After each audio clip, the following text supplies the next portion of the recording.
Quand j'achète une canette de Fanta, je paye en euros parce que je suis un citoyen européen. Et toujours avec des pièces qui traînent dans le fond de la poche de mon jeans, dans la machine à laver ou dans les sièges de la voiture.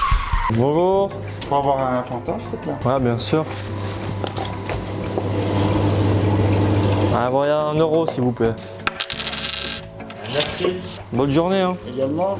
Dans le futur, on pourra aussi payer avec des crypto-monnaies avec des noms chelous genre Litecoin, Decentraland. Oh là là, on dirait un nom de parc d'attractions. Tu vas où cet été? Bah écoute, je vais à Decentraland, ça va être chouette, on va faire des attractions magnifiques. Ah ouais, cool, je peux venir? Non. Eh voilà, un bitcoin, s'il vous plaît. Ok. Merci. Ah, pas de soucis, bonne journée. Mais la crypto-monnaie, c'est quoi? Eh ben pour le savoir, j'ai été demandé à Olivier. Olivier, c'est un collègue à moi. Quand tu parles avec lui, il te parle toujours de la crypto-monnaie. Il boit crypto, il mange crypto et il regarde même des graphiques tels le Loup de Wall Street sur la crypto-monnaie. Tu es la personne de l'établissement qui s'y connaît le mieux en crypto-monnaie. Bon, je m'intéresse à la crypto depuis quelques années. Je pense que ça doit faire 2015, je pense, dans ces eaux-là. Mais avant de te laisser avec lui, j'ai décidé de te faire un petit cours sur les mots qui sont importants à connaître avant de regarder l'interview avec Olivier. Chers élèves, bonjour et bienvenue dans ce cours à distanciel sur la crypto-monnaie. Mon but ici est de vous vulgariser un maximum. Qu'est-ce que la crypto-monnaie? La crypto-monnaie, c'est une monnaie virtuelle. Le but de la crypto-monnaie, c'est que vous ayez un maximum de contrôle sur les transactions que vous faites. C'est que vous n'ayez pas besoin de passer par des banques ou d'autres institutions pour faire des transactions monétaires. Donc en gros, c'est décentraliser un maximum. La décentralisation, ça veut dire quoi? En gros, c'est très simple. Je vais te faire un virement. Tu as une banque qui se situe entre nous. Avec la crypto, plus. Comme son nom l'indique, crypto, en grec crypto c'est caché, hein. La crypto c'est des algorithmes qui te permettent d'aller valider des transactions dans la blockchain et donc après de pouvoir en profiter. En fait le Bitcoin n'est pas la première, hein, c'est pas le premier essai. Il y avait eu avant une boîte qui s'appelait DigiCash, donc c'est David Chaum qui avait créé cette crypto-monnaie. Bon, elle avait été créée dans un but d'être la première à être échangée. Bon, ça a fonctionné le temps que ça a fonctionné, mais je veux dire, encore une fois, l'acceptation n'a pas été assez forte et du coup, ils ont fait faillite en 98, donc création 89, 98, disparition.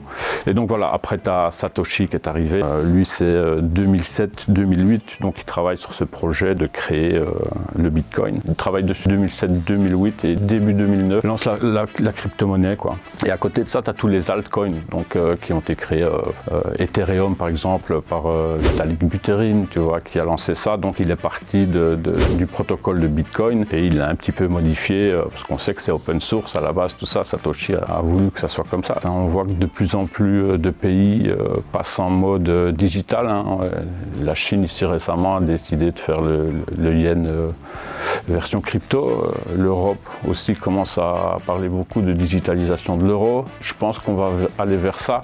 Olivier, une dernière question. Est-ce que ça demande beaucoup de temps pour investir en crypto-monnaie? Oui et non, j'ai envie de dire. Parce que tu peux très bien investir à long terme, donc on appelle ça holder. C'est-à-dire que tu vas investir sur une crypto parce que tu crois en son projet.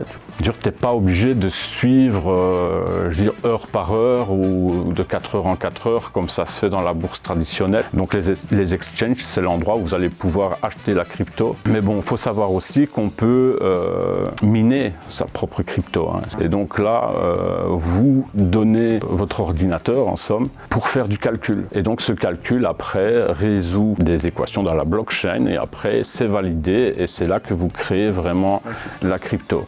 Et donc là, c'est deux façons de faire.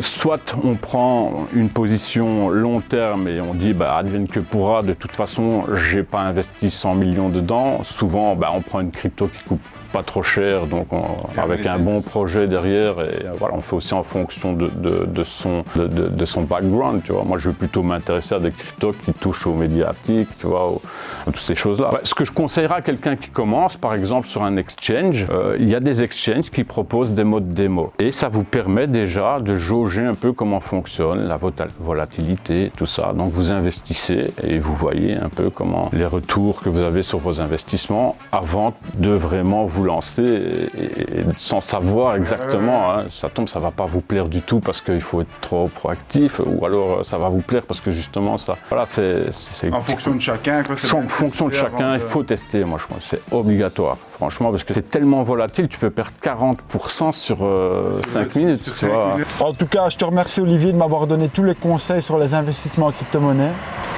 Je suis pas encore riche, mais je roule en AMG.